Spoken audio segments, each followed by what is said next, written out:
Deu estalo com os dedos. A cachorra-baleia, aos saltos, venho lamber-lhes as mãos grossas e cabeludas. Fabiano recebeu a carícia, enterneceu-se. Você é um bicho, baleia.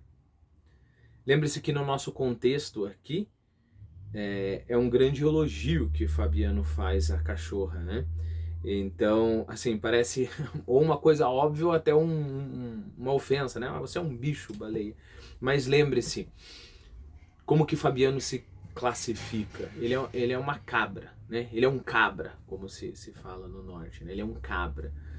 E no sentido de, se não lhe é dado a oportunidade de ser um homem, pelo menos ele é um bicho.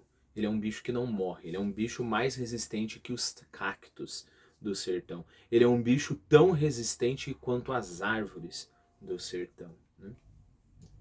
Você é um bicho, baleia. Vivia longe dos homens, só se dava bem com animais. Os seus pés duros quebravam espinhos e não sentiam a quentura da terra. Montado, confundia-se com o cavalo, grudava-se a ele. E falava uma linguagem cantada, monossilábica e gutural, que o companheiro entendia. A pé não se aguentava bem, pendia para um lado, para outro, cambaio, torto e feio. Às vezes utilizava nas relações com as pessoas a mesma língua com que se dirigia aos brutos. Exclamações, onomatopeias.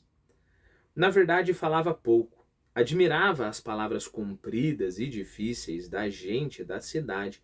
Tentava reproduzir algumas em vão, mas sabia que elas eram inúteis e talvez perigosas, né? Essa relação que o Fabiano tem com a linguagem vai ser bem importante. Se a gente não viu, a gente logo logo vai ver momentos em que ele tem essa ciência, ele tem essa consciência. Se eu soubesse falar bem, se eu soubesse expressar o que tem aqui dentro, né, as coisas seriam diferentes, né? Eu conseguiria me defender, né? Mas perceba que ao mesmo tempo que ele percebe isso, ou seja, ele percebe o poder da linguagem, ele percebe o perigo da linguagem, né? Que é uma coisa, uma percepção que todos nós temos, né? Ao mesmo tempo que a linguagem ela pode ser aquilo que é usado para trazer à luz o que em você é confusão, a linguagem também pode ser o que se costuma acreditar hoje em dia, aquilo que se usa para criar verdades, né? É claro que a partir do momento que você cria verdade, você é uma língua de víbora. Basicamente é isso que você é, né? Você é a cobra no jardim do Éden, né? Você é aquele que quer criar as realidades por si só, né? E aí, através do seu belo discurso, através da sua linguagem, através de toda essa articulação que você faz da linguagem, você cria uma verdade que não é representação da verdade real, ou seja, deste mundo em que todos nós estamos, é apenas uma criação intelectual, né? Quando a nossa filosofia ela dá um passo adiante e diz que tudo são somente meramente verdades intelectuais, quando a nossa filosofia dá um passo adiante e diz que tudo é mero discurso, né? Então um livro de filosofia é um mero trabalho com palavras, bom, aí nós já estamos em pleno reino do diabo, para colocar em termos bíblicos, né?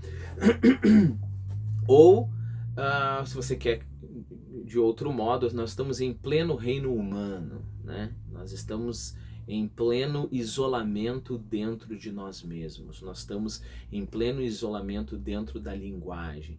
Nós criamos ali uma estrutura que, no mínimo, na melhor das hipóteses, é uma brincadeirinha. Na pior das hipóteses, é um mundo que vai te transformar em uma pessoa estúpida ou cruel, que no fundo é a mesma coisa.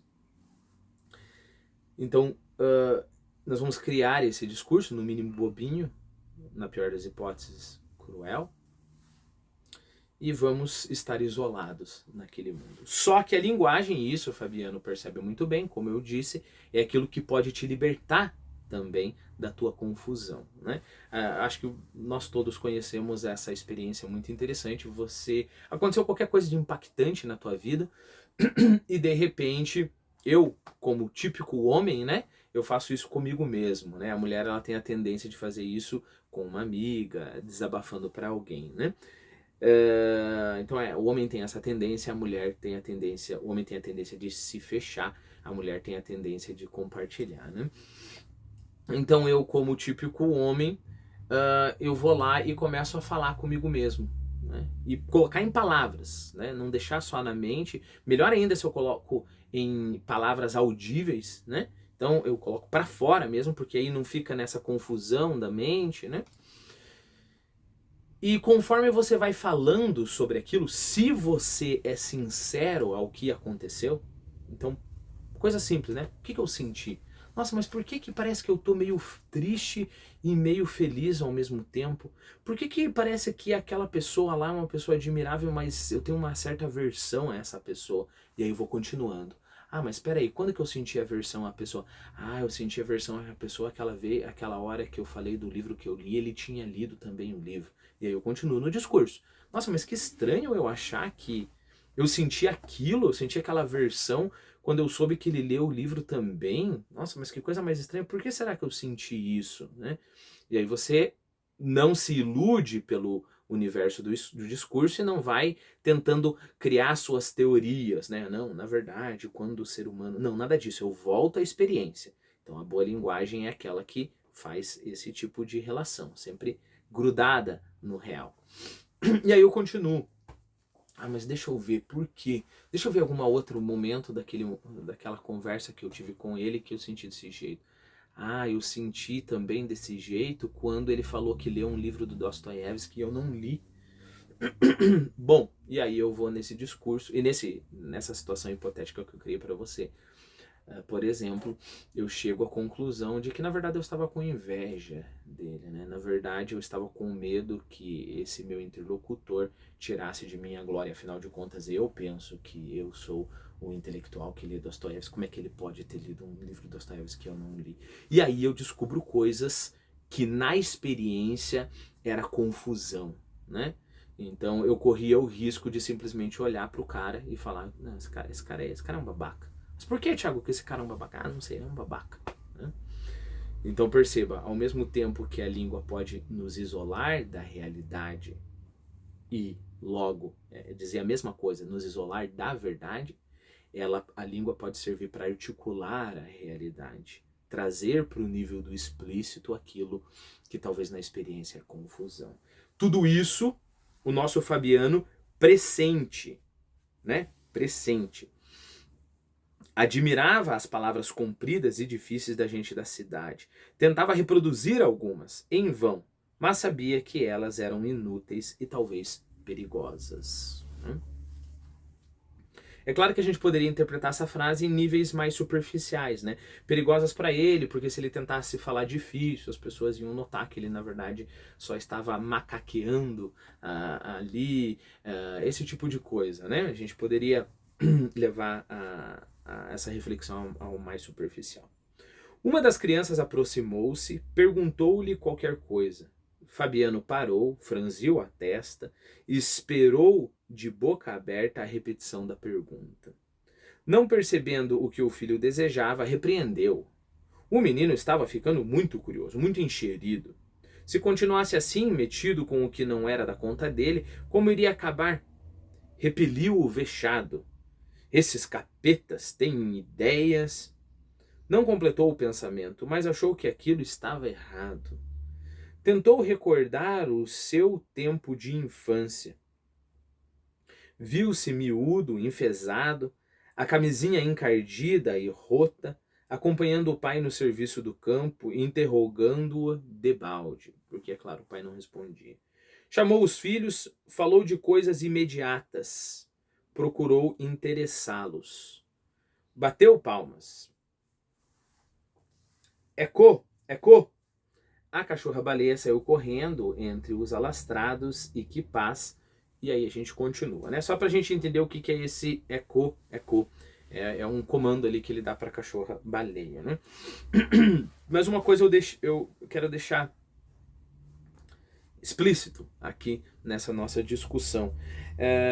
Perceba que uma outra coisa que a linguagem nos faz, né, e o que nós como seres humanos temos a capacidade é de nos afastar da nossa experiência imediata, né?